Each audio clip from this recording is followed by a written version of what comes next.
dengan perilaku kemusyrikan, karena kemusyrikan itu dosa yang sangat besar, tidak akan diampuni oleh Allah Subhanahu wa taala kalau dia belum bertobat.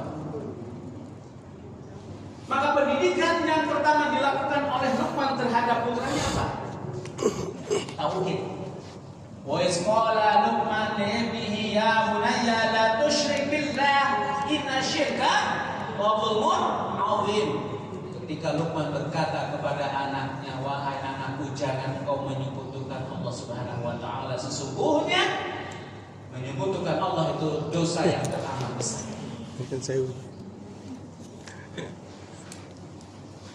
Maka ibu bapak, kalau di antara kita masih ada yang percaya kepada ramalan-ramalan, praktek-praktek perdukungan, itu bahaya. Bagaimana kalau dengan ramalan cuaca itu lain ya? Ramalan cuaca lain. BMKG itu lain kan begitu ya? Itu ilmiah pun belum tepat. Ini ada pejabat, lalu kemudian mau menyelenggarakan sepak bola, katanya ketika sepak bola terjadi akan diselenggarakan agar tidak hujan, mendatangkan kemudian pawang hujan atau lapor kepada si Gufron itu, Makoli seperti itu. Ingat kata Nabi Muhammad SAW, man ata kahinan aw arafan fasaddaqahu bima yaqul faqad kafara bima unzila ala Muhammadin sallallahu alaihi wasallam. Siapa yang datang kepada dukun dan peramal lantas membenarkan apa yang disampaikan oleh keduanya, maka sesungguhnya dia telah kafir terhadap apa yang disampaikan Allah kepada Nabi Muhammad. Dan di hadis lain, salatnya tidak akan diterima selama 40 hari. Nah, orang-orang yang semacam ini, pertanyaannya apakah sudah memfungsikan dirinya sebagai Abdullah? Karena sebagai Abdullah itu hanya Allah yang patut disembah, la ma'budu illallah, wa la maqsuda illallah, wa la matluba illallah. Tidak ada yang patut disembah kecuali Allah, tidak ada yang dimaksud kecuali Allah, tidak ada yang patut diminta kecuali Allah. Menjadikan sholat dalam sehari berapa kali yang wajib? 5, okay? Apa yang kita baca? Suratul Fatihah.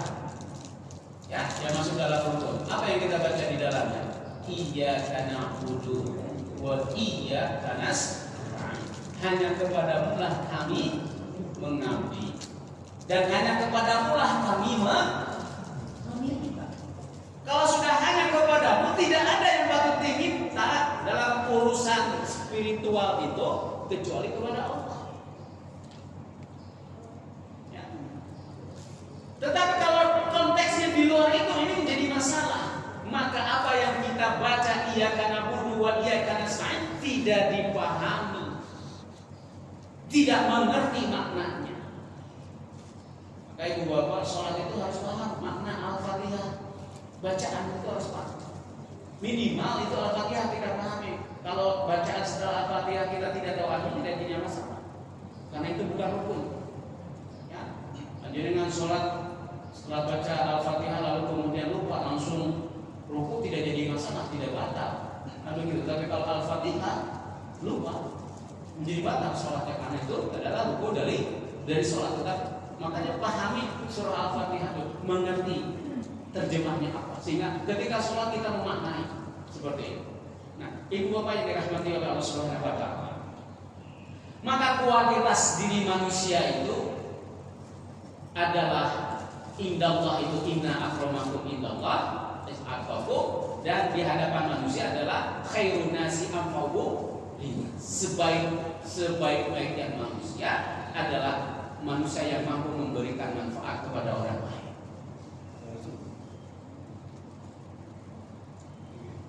Ketakwaan seseorang, kemuliaan seseorang itu tidak dilihat dengan kekayaan. Kehebatan seseorang tidak dilihat dengan kedudukan. Kemuliaan seseorang tidak dilihat dengan gelar akademik. Gelar akademiknya profesor, doktor, PhD, MBI, MA, MHum, MA, MR, MA, ALM ya terakhir. Al-Makhluk. Bukan itu kemuliaan itu, Ibu. Bukan. Kalau ada misalnya dosen lalu kemudian dia jadi pembicara, tidak disebutkan profesornya, marah-marah. Saya ini profesor kan begitu. Berarti dia tidak memahami makna hakikat manusia itu untuk apa. Ada orang marah tidak disebutkan hajinya. Ada tidak? Saya ini haji, udah berkali-kali kamu nggak sebutkan haji. Berarti tidak memahami makna untuk apa ibadah haji. Dan kalau tahu sejarah kenapa kemudian ada hajinya dalam sejarah perjuangan bangsa Indonesia itu tidak lepas dari pemberian dari Belanda. Orang Belanda itu kan untuk memilah-milah mana yang sudah haji dan tidak itu kan orang Indonesia yang sudah haji dikasih gelar haji, ini sudah haji. Dipisahkan berarti orang yang tak terhadap agama. Dan orang yang belum bergelar haji itu orang yang ditandai sebagai ya orang-orang menengah ke bawah dan itu bisa diatur. Nah sekarang menjadi lain kan perspektifnya, menjadi prestis kan begitu.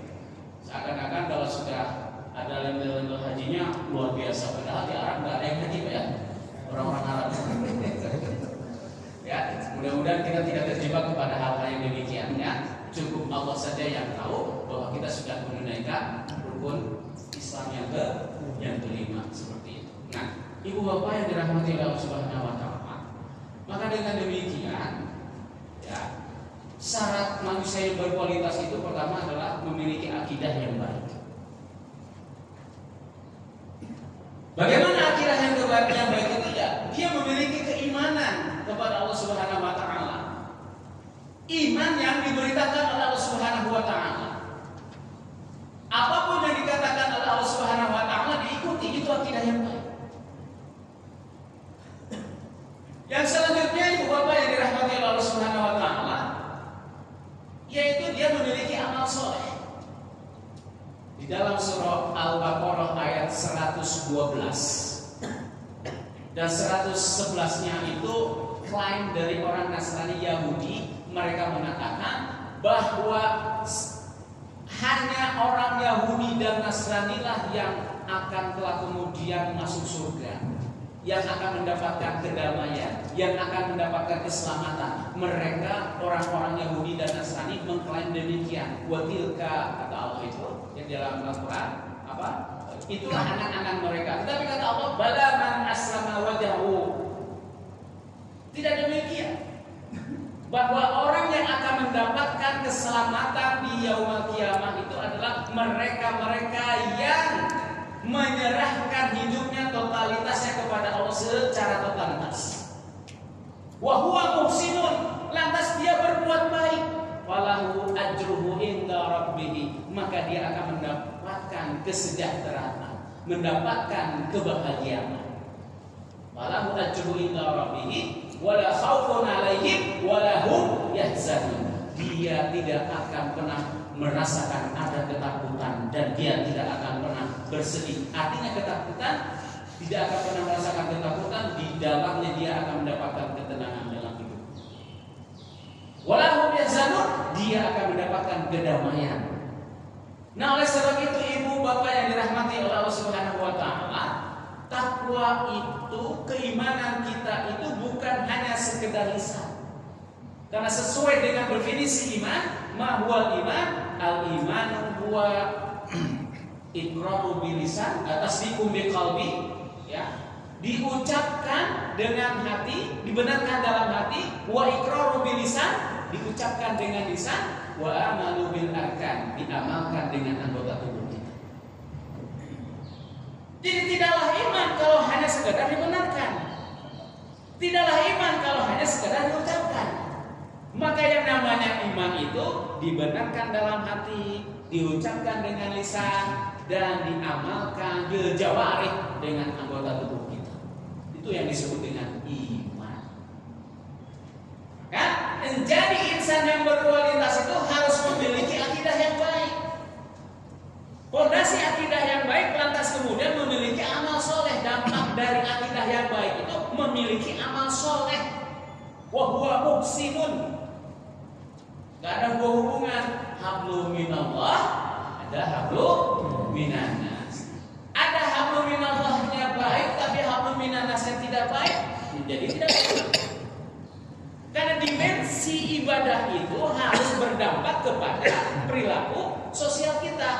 maka apa yang dikatakan oleh Glock dan Stark di dalam bukunya The Nature of Religious Commitment, ya, Glock itu mengatakan bahwa the nature of religious commitment, tanda orang memiliki komitmen beragama ada 5, kata Glock and Stark di dalam dia orang barat ahli sosiologi, bukunya The Nature of Religious Commitment ada 5. Yang pertama, memiliki namanya faith, keimanan, akidah yang baik. Jadi kalau orang memiliki faith, keimanan yang baik, ya, keimanan yang baik, maka ada indikasi bahwa dia akan memiliki komitmen beragama. Faith saja tidak cukup kalau tidak ditunda dengan knowledge, pengetahuan. Maka jangan sampai kita beragama tanpa ilmu, hanya bermodalkan semangat. Ya, hanya bermodalkan semangat. Gitu. Wala taqfu ma laisa laka bihi. Jangan kau mengikuti segala sesuatu yang kau tidak tahu. Maka ulama mengatakan al-ilmu imamul amal wal amalu tabi'uhu. Ilmu itu imamnya amal. Ya, dan amalah itu kemudian yang akan mengikutinya. Maka antara orang berilmu dengan tidak berilmu itu berbeda. Allah katakan di dalam surah Az-Zumar, hal yastawil ladzina ya'lamun wal ladzina la ya'lamun. Apakah sama antara orang yang mengetahui dengan orang yang tidak mengetahui? Innama yatadzakkaru ulul albab. Sesungguhnya orang-orang yang senantiasa mengingat Allah itu adalah orang-orang yang menggunakan akalnya. Maka beda antara orang yang mengetahui dengan orang yang tidak mengetahui. Orang-orang yang mengetahui itu adalah orang-orang yang senantiasa merindukan taman-taman menuju surga. Dan di dalam hadis itu ibu bapak yang dirahmati Allah Subhanahu wa taala, ya, Allah kata, Nabi katakan, "Idza marartum bi riyadil jannah farta'u." Jika kalian itu lewat lalu ada riyadul jannah, taman-taman menuju surga, maka ikutilah. Apa itu taman-taman menuju surga? Taman-taman menuju surga menurut para ulama, menurut dalam tafsir hadisnya itu ada 3. Pertama, masjid. Yang kedua, majlis ilmu. Yang ketiga adalah majlis zikir. Pak Jenengan sekarang sedang berada di 3 tempat ini. Berarti Pak Jenengan orang-orang yang merindukan taman menuju surga. Amin. Maka Glock Dasar mengatakan knowledge itu penting karena banyak orang beragama tapi tidak ditunda dengan ilmu, yang akhirnya kemudian ikut aliran-aliran sesat, ikut aliran-aliran yang mengarahkan kepada tindakan-tindakan kekerasan. Itu orang-orang ISIS itu kan orang-orang yang tidak berilmu, yang membunuh segala macam, orang-orang yang tidak berilmu.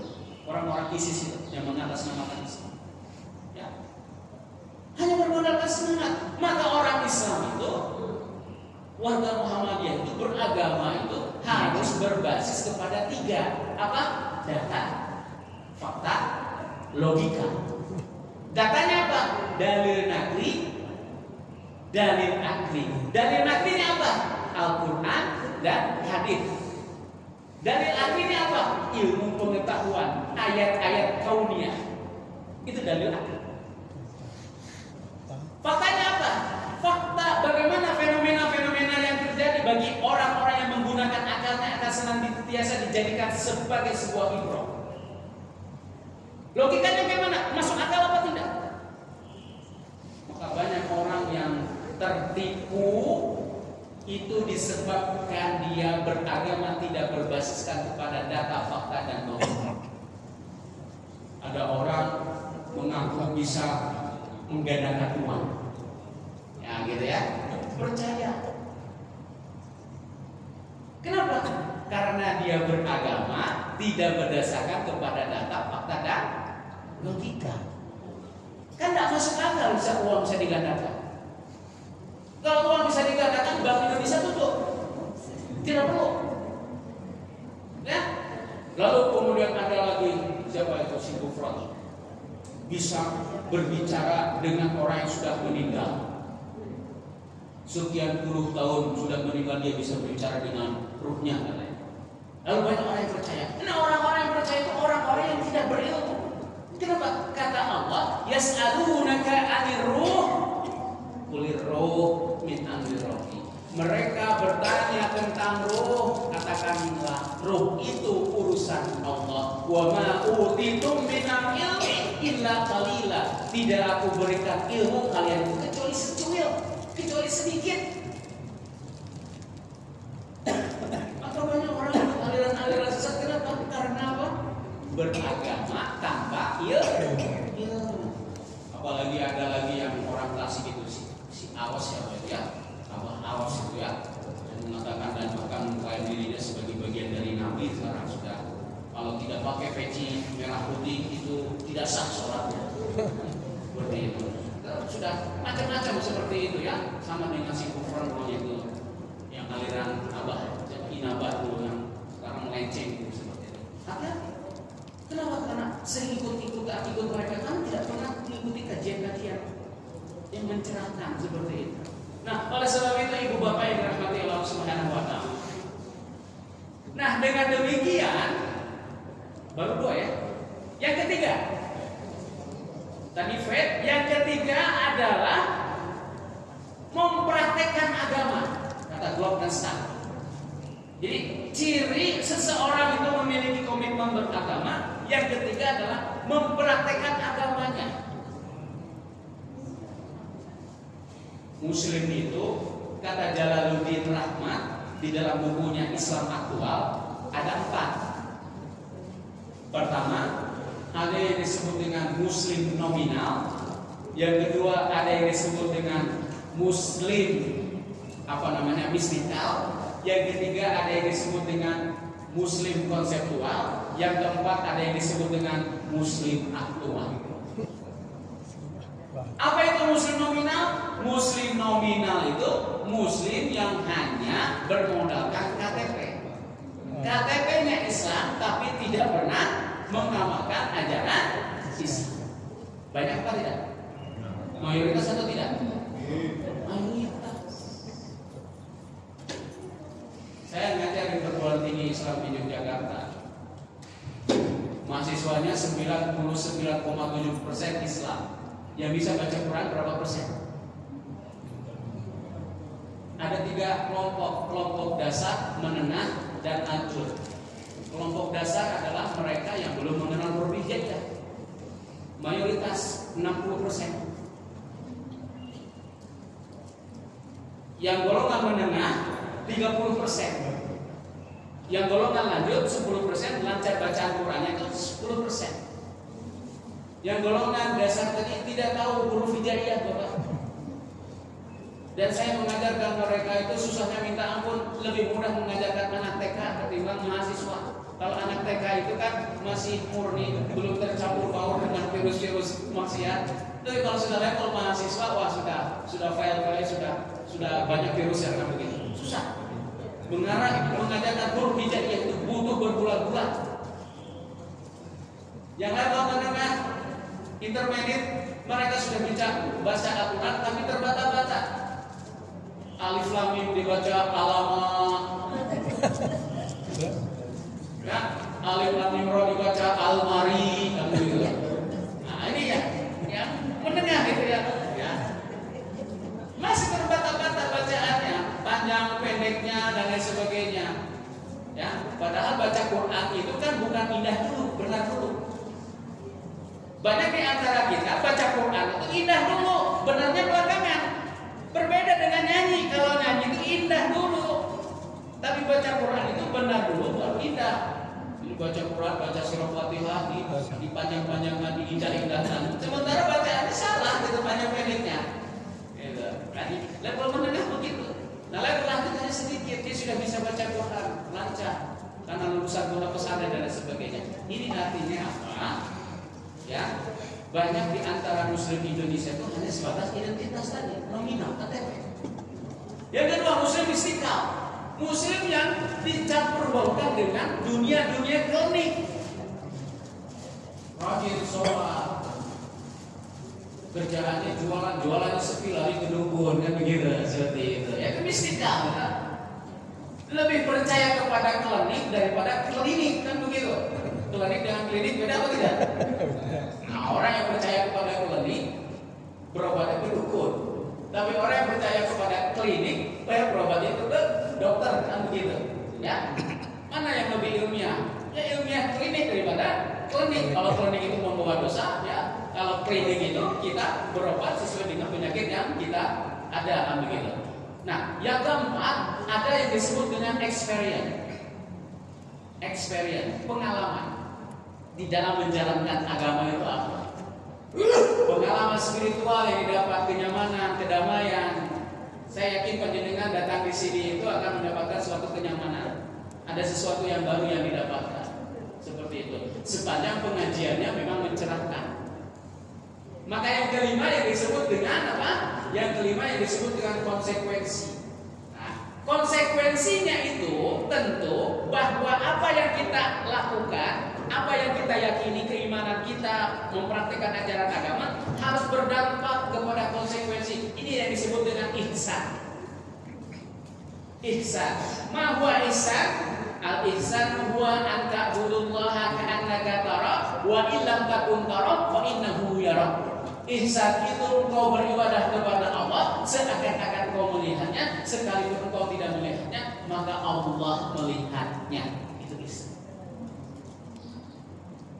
Banyak pejabat sekarang yang tidak memiliki sikap ihsan.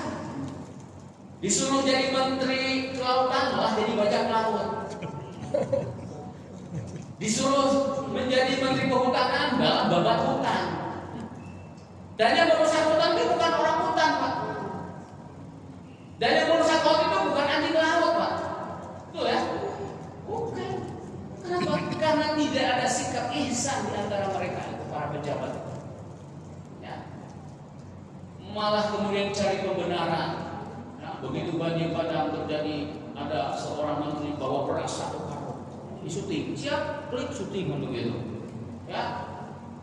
Begitu 1 bulan kemudian makan restoran, pakai udut jodoh dan sebagainya. Tidak ada sikap ihsan. Apa ciri-ciri ihsan itu? Ciri-ciri ihsan itu yang pertama apa? Mu'ahadah. Sampai jam berapa panas ini? Hah? Oh, baru kebukaan ini baru selesai. Saya belum sampai kepada apa alamnya ini ya. Ini mau menceritakan posisi manusia ini ya. Ya. 5 menit lagi. Oke, baik. Saya sampaikan dulu ya ciri-ciri ihsan ya. Ciri-ciri ihsan itu pertama muahadah. Apa itu muahadah? Muahadah itu adalah kita mengingat janji-janji yang sudah kita lakukan dengan Allah. Di dalam surah Al-A'raf ayat 172. Wa id akhadha rabbuka min bani adama min zuhurihim dzurriyyatahum wa ashhaduhum ala anfusihim alastu bi rabbikum qalu bala. Ketika kita berada di alam rahim itu pernah ditanya Allah Subhanahu wa taala dengan sebuah pertanyaan, alastu bi rabbikum, bukankah aku ini Tuhanmu? Qalu, semua manusia tanpa terkecuali menjawab, bala syahidna, betul engkau adalah Tuhan kami. Ini adalah perjanjian transaksi pertama manusia dengan Allah, dengan mengatakan Allah itu Tuhan mereka, Tuhan manusia. Maka pada dasarnya semua manusia itu dilahirkan dalam keadaan Islam. Walaupun orang tuanya bukan Islam. Karena fitrah manusia itu adalah Muslim. Ya, apa hadisnya? Hadisnya kullu mauludin yuladu 'alal fitrah fa abawahu yuhawidanihi aw yunasiranihi aw yumajisanihi. Setiap anak dilahirkan dalam keadaan fitrah. Orang tuanya lah yang menjadikan dia Yahudi, Nasrani, dan Majusi. Jadi ada 3 faktor yang orang itu bisa melenceng dari fitrahnya. Apa? Faktor yang pertama adalah lingkungan keluarga, yang kedua adalah lingkungan pendidikan, yang ketiga adalah lingkungan pergaulan. Maka dengan muahadah Allah ciptakan kita akan mengingat Allah Subhanahu wa taala, dan saya sudah bersumpah kepada Allah Subhanahu wa taala mengingat janji kita. Maka kita tidak akan melenceng dengan apa yang sudah diperintahkan oleh Allah. Kenapa? Karena punya sikap ihsan, yaitu dengan ciri muahadah, mengingat janji-janji kita yang sudah dilakukan ketika kita berada di alam akhir. Yang kedua, muraqabah. Apa itu muraqabah? Merasa diawasi oleh Allah Subhanahu wa taala. Kalau para pejabat itu merasa diawasi oleh Allah Subhanahu wa taala, yang Bapak, tidak ada orang yang kemudian korupsi, tidak ada orang kemudian kong-kali-kong merusak hutan. Ya. Saya ingin memberikan ilustrasi kenapa Fir'aun itu lama berkuasa. Fir'aun itu lama berkuasa karena didukung oleh 3 komponen. Komponen pertama siapa? Haman. Komponen kedua siapa? Bal'am. Komponen ketiga siapa? Qarun. Siapa Haman? Haman ini seorang teknokrat, menteri-menteri yang selalu mengatakan asal bapak senang. Di mana Aceh? Listriknya sudah nyala, kata pemimpinnya itu. Listrik sudah nyala 93%. Nah, ya. Makanya masyarakat Aceh masih gelap gulita. Gimana itu makanya? Makanya beres ini kamu. Semua hal diurusi oleh Haman ini. Menko Saurus kan? Menteri segala urusan ya, semua diurusin. Kemudian tidak ada yang dilakukan yang jelek-jelek kepada rakyatnya menderita. Laporan kepada Fir'aun itu baik-baik saja katanya. Yang kedua, Bal'am. Bal'am itu tokoh agama. Tokoh agama yang senantiasa mengiyakan apapun kata pemimpin, walaupun salah. Ya, menjadi kiai APBN begitu. Ya, hidupnya dari APBN seperti itu. Ini apapun yang diinginkan penguasa, sesuatu yang haram. Kalau penguasa menginginkan halal, carikan dalil yang halal. Cari pembenaran atas tindakan-tindakan penguasa yang zalim. Itu Bal'am. Ada tidak di negara Konoha? Banyak ya, seperti itu. Maka kiai itu, ustadz itu, mubalik itu ada 2. Ada muslim, ada sholih. Ya, kalau kiai atau mubalik atau ustadz sholih itu adalah mereka yang hanya berhenti kepada amar ma'ruf, tidak mau menjalankan nahi munkar. Ada laporan dari masyarakat, Pak Yai, di sana ada perjudian. Bagaimana sikap kita? Sudah, tidak usah diterusin, bukan urusan kita, Ton. Itu urusan mereka. Mereka mau berjudi ya silakan. Tapi yang berjudi anak Pak Kiai. Oh ya, bagaimana menang? Menang. Alhamdulillah. Kiai Soleh namanya. Dia berhenti kepada amar ma'ruf saja, menyuruh kita sholat dan sebagainya. Tapi dia tidak berani nahi munkar, mencegah kemungkaran. Tidak berani apa? Karena takut ada konsekuensinya kalau dia mencegah kemungkaran. Yang kedua adalah muslim, kiai muslim, ustadz muslim, mubalik muslim. Dia berani melakukan tidak hanya amar ma'ruf, tapi nahi munkar. Kalau amar ma'ruf hanya mengajak sholat, ada resikonya atau tidak? Mana resiko lebih tinggi? Amar ma'ruf atau nahi munkar? Maka kiai muslim, kiai soleh itu kalau keluar habis pengajian itu keluar banyak bawa tentengan. Kalau kiai muslim, ustadz muslim keluar banyak bawa tantangan. Beda tidak? Tentengan dengan tantangan. Bagus banget. Ya bagusnya dua-duanya, banyak bawa tentengan ya bawa tantangan. Ya. Itu fenomena. Di masa itu Fir'aun didukung oleh Bal'am tadi. Apapun kata keinginan penguasa, Bal'am akan mencarikan dalil yang sesuai dengan keinginan penguasa. Maka yang ketiga adalah Qarun. Siapa Qarun? Oligarki. Dirusak jadi kan, dirusak. Apapun, negara jadi rusak karena oligarki. Kalau sudah dikuasai oleh 3 komponen ini, jangan berharap orang baik bisa menjadi pemimpin di suatu negara. Tidak, mesti dia akan memanfaatkan. Seperti itu. Nah, maka Ibnu Khaldun mengatakan an-nasu ala dini mulukihim. Ya. Rakyat itu bergantung agama pemimpinnya. Jika pemimpinnya agamanya baik, maka rakyatnya pun agamanya ikut baik. Jika pemimpinnya agamanya buruk, akhlaknya buruk, maka rakyatnya pun akan terbawa-bawa buruk akhlak. Jadi memang mencerminkan, pemimpin yang terpilih itu mencerminkan para pemilihnya. Pemimpin yang terpilih mencerminkan para pemilih. Kiai yang menjadi rujukan itu juga sama mencerminkan para mustaminya, pendengarnya. Kalau para pendengarnya senang klinik-klinik, pasti yang diundang adalah yang ustaz-ustaz yang berbaur klinik kan begitu. Seperti itu kan terlihat begitu. Ya. Nah, inilah kemudian yang menyebabkan suatu negara itu bisa langgeng dan nanti dihancurkan oleh Allah Subhanahu wa taala. Tadi 3 komponen itu. Jangan berharap kalau 3 komponen ini ada dalam suatu negara itu bisa menjadi baladun kalimatun walaupun tidak akan berhasil. Sudah panasnya? Iya.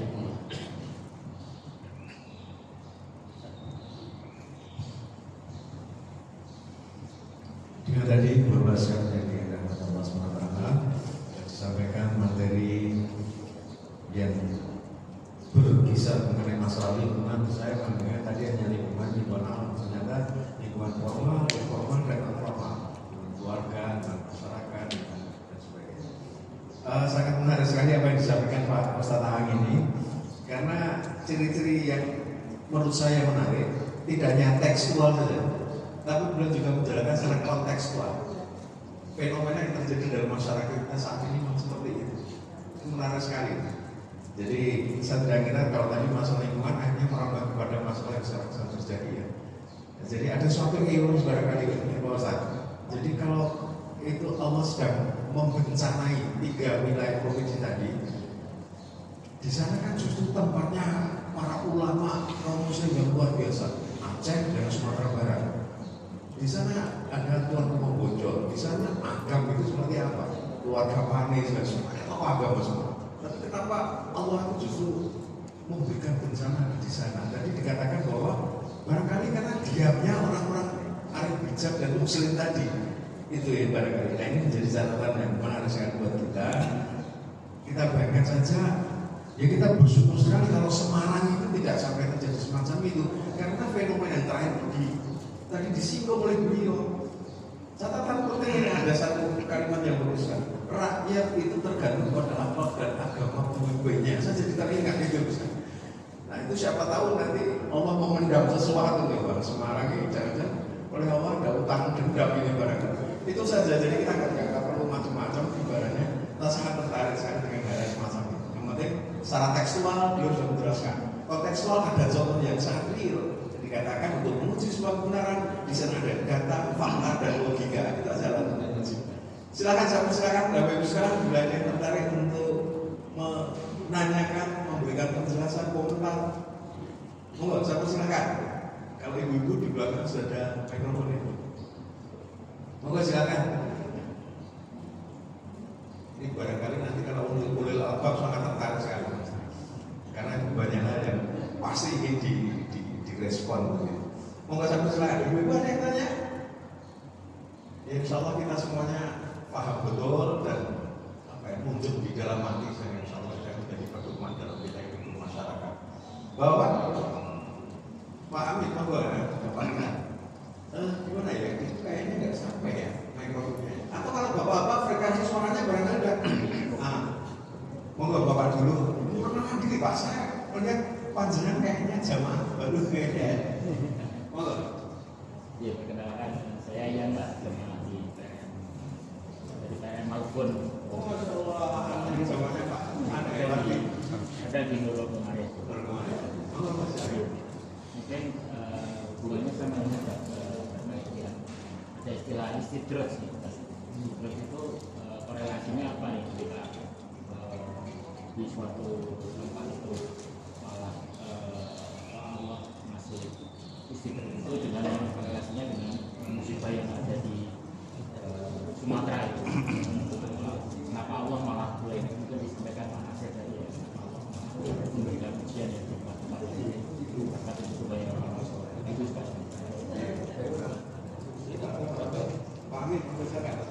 Assalamualaikum warahmatullahi wabarakatuh. Mau tanya, itu dulu ada kepala negara yang bilang itu kan hutannya rakyat, rakyat boleh ngambil. Padahal rakyat mengartikan tuh mungkin ngambilnya sembarangan. Saya lihat sendiri ya, walaupun itu di daerah Boyolali ya Pak. Itu yang banyak korbannya yang kena peluru tuh rakyat-rakyat biasa, tapi yang tukang-tukang kayu dia malah ketawa-ketawa. Jadi gimana itu Pak? Padahal yang ngomong itu kepala negara. Oh. Bisa dikatakan. Pokoknya intinya rakyat itu tidak bisa menerima tindakan atau tadi bisa dibela itu ada kelompok yang menyediakan. Tapi justru yang merasa menikmati yang penikmat aja kan justru Para tukang kayu itu yang belandong-belandong. belandongnya itu yang banyak kena peluru.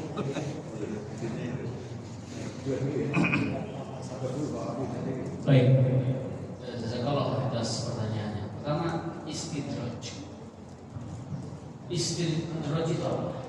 Istidraj itu adalah kenikmatan yang diberikan Allah kepada orang-orang lain supaya dia lalai dengan apa yang sudah Allah berikan. Itu istidraj. Istilahnya dalam bahasa Jawa apa? Dilulu. Kalau bahasa Sunda disungkun bacanya, nyungkun kalau bahasa Sunda. Allah ingin mencoba, sama dengan Korun itu kan istidraj itu. Korun ketika dalam keadaan miskin, dia minta kepada Allah, Allah berikan kekayaan, Allah berikan keinginannya. Tetapi apa yang terjadi? Justru Allah berikan kekayaan, dia semakin jauh dari Allah Subhanahu Wa Taala. Itu namanya istidraj. Jadi ibu bapak, jangan heran kemudian ini kok orang ini tidak pernah sholat, kerjaannya judi, kerjaannya zina, kerjaannya seperti itu, tapi kok hidupnya nyaman-nyaman saja, enak-enak saja, tidak pernah sakit. Ingat, itu yang namanya istidraj. Orang soleh itu banyak cobaan, kan begitu. Jadi apa namanya di dalam hadis itu Nabi mengatakan, idza ahaba abdan ibtalahu. Jika Allah menyukai seorang hamba, Allah akan memberikan cobaan. Nah begitu. Cobaan-cobaan yang paling berat itu yang pertama apa? Nabi. Yang kedua sholihin. Ya. Kemudian siapa? Orang-orang yang semisal seperti itu, orang yang banyak cobaannya, yang mengikuti keteladanan Nabi, mengikuti keteladanan orang-orang soleh. Seperti itu. Maka panjenengan jika ada lihat teman tidak pernah sholat, tidak pernah puasa, hidupnya zina terus, judi dan lain sebagainya, nyamar terus, itu yang namanya istidraj. Secara lahir bahagia ibu bapak orang-orang yang demikian, tetapi secara batin belum tentu bahagia. Itu namanya hisab. Jelas hisabnya. Ya, maka saya selalu mengatakan, jika Anda lunak pada kehidupan Anda, maka jika Anda lunak pada diri Anda, maka kehidupan akan keras pada diri Anda. Jika Anda keras pada diri Anda, maka kehidupan akan lunak kepada diri Anda. Apa maksudnya? Jika Anda lunak pada diri Anda, maka kehidupan akan keras pada diri Anda. Jika Anda keras pada diri Anda, maka kehidupan akan keras pada diri kita. Orang-orang kafir, orang-orang yang jauh dari Allah, hidupnya nyaman-nyaman saja, lunak-lunak saja, ya, tidak ada cobaan, seakan-akan tidak ada cobaan. Mereka boleh bertindak apapun, mereka boleh hedonis, mereka bisa berpoya-poya, mereka lunak pada diri mereka. Tapi kehidupan kelak kemudian akan keras di yaumul qiyamah. Kita keras pada diri kita sekarang. Kenapa? Karena kita mengikuti perintah Allah, mengikuti apa yang diperintahkan dan menghindari apa yang dilarang. Keras kita. Berusaha beristiqomah untuk menjadi orang baik itu kan tidak mudah, betul tidak? Ulama mengatakan al-istiqamatu la yutiquha illa akabir. Istiqomah itu berat kecuali bagi mereka-mereka yang memiliki jiwa besar. Berkeras-keras kita. Tapi kelak kemudian di kehidupan akan lunak pada diri kita. Orang yang durhaka, orang kafir itu kan dalam hidup dunia itu kan tugasnya tidak. Pertama apa? Mereka itu orang kafir itu pertama mereka itu senantiasa mendustakan terhadap ayat-ayat Allah. Wa yabghunaha iwaja, membelokkan wa yasuduna an sabilillah wa yabghunaha iwaja, menghalangi orang-orang dari jalan Allah dan membelokkan jalan. Ya. Kerjaannya cari pembenaran, bukan cari kebenaran. Beda tidak? Cari kebenaran dengan cari pembenaran. Beda tidak? Orang yang cari pembenaran tidak akan abadi, tapi orang yang cari kebenaran bersifat abadi. Ya? Seperti itu Allah katakan al-haqqu min rabbik fala takunanna minal mumtarin. Kebenaran itu dari Allah, maka janganlah kalian menjadi orang yang ragu. Maka orang yang cari pembenaran itu tidak akan abadi. Bagaimana cari pembenaran tidak akan abadi? Begitu kemudian terjadi bencana, bawa beras 1 karung 5 kilo kemudian disuntik, lalu kemudian ada badan intelijen netizen kemudian mempostingnya dan sebagainya, tiba-tiba kemudian jatuh itu marwahnya. Tidak akan abadi, Pak. Yang cari pembenaran itu, apalagi kemudian dengan cara pencitraan itu kan cari pembenaran, menari-nari di atas penderitaan orang lain, tidak akan abadi. Nah, sebab itu tadi istidrak sebagai istidrak, kalau kita lihat tetangga kita atau keluarga kita yang sesungguhnya jauh dari Allah, tidak pernah melakukan ibadah, tapi hidupnya nyaman-nyaman saja, itu yang disebut dengan istidraj. Mereka hidup di dunia lunak, tapi kelak kemudian di akhirat akan keras. Paham ya? Yang pertama. Yang kedua, terkait dengan masyarakat rakyat tidak bisa menikmati. Ya kita memang dibodohi. Coba 17 Agustus kita disuguhi oleh perlombaan tarik tambang, yang menikmati tambang mereka. Betul? Ya. Dan gara-gara tambang kemudian pecah ormas kan begitu. Ya. Yang sebetulnya itu receh gitu kan, hanya dikasih yang sifatnya tidak besar. Yang menikmati paling besar itu kelompok-kelompok oligarki itu. Hanya BBM di Indonesia itu BBM paling mahal katanya. Ya, dibandingkan dengan Malaysia, ya, BBM-nya masih lebih murah Malaysia dan kualitasnya jauh lebih baik Malaysia daripada di Indonesia. Dan semua kan diakali kita ya. Apalagi dengan yang namanya Menteri Bahlil atau Bahlul ya, seperti itu. Karena kali dan sebagainya seperti itu. Ya, oktan berapa dan sebagainya seperti itu. Nah, oleh sebab itu, Bapak Ibu yang dirahmati Allah Subhanahu wa taala, mari kita cerdaskan masyarakat, cerdaskan rakyat kita. Jangan kemudian memilih pemimpin itu karena faktor pencitraan. Ya, pencitraan itu kita ini terjebak oleh pencitraan. Tidak ada sejarahnya pemimpin hebat itu dilahirkan dari gorong-gorong, tidak ada, Pak. Ya, kita lihat pemimpin Iran misalnya, Ruhollah Ayatullah Khomeini itu perjuangannya luar biasa. Nelson Mandela itu orang yang sangat luar biasa.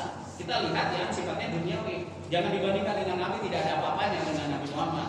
Dengan Khulafaur Rasyidin tidak ada apa-apanya. Kita lihat yang real saja di masyarakat, di negara kita, ya di dunia ini ada Nelson Mandela misalnya. Ya, orang-orang hebat. Tetapi di Indonesia kan berkacanya kepada orang-orang yang tidak baik. Berkacanya kepada siapa? Ferdinand Marcos kan begitu. Negara yang paling korup, belajarnya dari sana kan begitu. Bukan dari negara-negara yang berhasil kan begitu. Bukan belajar dari Norwegia gitu ya. Rakyatnya bahagia. Negara yang paling bahagia konon katanya adalah negara Norwegia. Tetapi mereka bahagia yang hampa. Karena ada negara-negara Swiss itu pendapatannya paling banyak, paling sejahtera, tetapi angka bunuh diri paling tinggi di sana. GDP negara Swiss itu di atas rata-rata negara Eropa. Apa GDP itu? Gross produk domestik paling tinggi. Tapi apa yang terjadi? Angka bunuh diri masyarakatnya paling tinggi di antara negara-negara Eropa. Saking bingungnya pemerintah, akhirnya pemerintah Swiss itu membuat aturan. Aturan bagaimana? Aturan tentang terkait dengan bunuh diri yang baik. Fasilitasi, Pak. Ya, bunuh diri yang baik jangan sembarangan ya. Karena bunuh dirinya masyarakat di Swiss itu bunuh diri loncat dari lantai berapa, dari jembatan ke sungai dan sebagainya seperti itu. Sehingga difasilitasi oleh pemerintah. sulit. Nah, artinya apa? Ternyata yang namanya kesejahteraan itu bukanlah alat untuk bisa membahagiakan seseorang kalau ternyata hampa di dalam hatinya. Maka Islam itu kan mengajarkan seperti yang digagas oleh Ki Hajar Dewantoro dalam pendidikan. Yang diasah oleh kita ini bukanlah kemudian hanya mengolah pikir, bukan hanya mengolah raga, tapi yang diolah oleh kita itu ya pikiran, ya raga, ya hati, ya rasa. Itu yang harus diolah. Gitu ya. Kan sama dengan Ari Ginanjar misalnya. Ari Ginanjar itu melahirkan namanya ISQ tadi. Kecerdasan intelektual, kecerdasan emosional, kecerdasan spiritual, dan ada satu lagi yang disebut dengan adversity quotient, kecerdasan bagaimana seseorang itu bisa bertahan dalam hidupnya. Jadi 4 kecerdasan. Begitu Bapak? Sebagai jawaban. Ada yang lain? Kalau ada. Assalamualaikum warahmatullahi wabarakatuh. Saya tidak bertanya, hanya apa itu usul saja ini karena di Pedulungan ini itu satu cabang itu ada 6 tempat kajian. 6 tempat kajian, Pedulungan Lor, Pedulungan Tengah sini, kemudian Komaria, Kalicari, kemudian Lukman Hakim dan Mukti Harjo. Jadi kalau mencari Ustadz seperti Ustadz Aan ini memang sulit, padahal Ustadz Aan itu termasuk apa itu senang jamaah tempat Kalicari ini belum rawat ke sana. Terutama ibu-ibunya itu. Kemarin usul, Pak ini pokoknya boleh ke Ustadz Aan. Oh ya, tak telepon. Yang telepon itu saya ada. Nah kemudian pada waktu itu saya kebingungan. Saya menemui Pak Ustadz Robbana Suparman juga. Nah kalau minta saya itu paling gak itu 2 hari, 2 kali gitu, 2 kali lah. Pada saat itu kemungkinan ya bulan Maret itu ada yang kosong ya, akad kelima. Nah untuk Kalicari itu hanya 1 tahun kira-kira 4 kali kan. Kemarin ada seorang ibu-ibu itu pokoknya sudah dimasukkan saya, pokoknya harus ini dengan Ustadz Aan. Ternyata Ustadz Aan ini disenangi ibu-ibu ya. Suruh ibu itu datang ke sini. Udah karena udah ketemu di Pedulungan Lor, gitu kan Kalicari Pedulungan. Nah ini insya Allah nanti bulan Maret itu Pak Profesor Suparman Jebur, Mei-nya ya, dan nanti setelah itu diuntung ini diuntung sekali Ustadz Aan Nabi nanti lalu ke Kalicari Pak. Gerakan sudah dari Pak. Bulan apa? Nah kira-kira nanti bulan yang akan kelima bulan apa ya? Juli ya, Juli mungkin akan. Karena PRM Kalicari Marbol itu 2 PRM satu hanya 1 tahun itu 4 kali lah. Bagian 4 kali itu hanya usul aja untuk pakai apa itu usulan dari Kalicari dan Marbol. Atau lu ini bukan tanya ini. PRM sebelumnya belum ada 1 tahun, 2 kali. Baik, ini sudah tidak ada lagi olahnya kan? Pak sih, saya mana? Pak, Pak, sudah ada. Baik, kalau tidak ada ya izinkan saya untuk saya kira masuk kepada Allah SWT bahwa kesempatan pagi ini kita banyak sekali menerima ilmu dari beliau. Tadi saya katakan dari tekstual dan juga kontekstual, insya Allah akan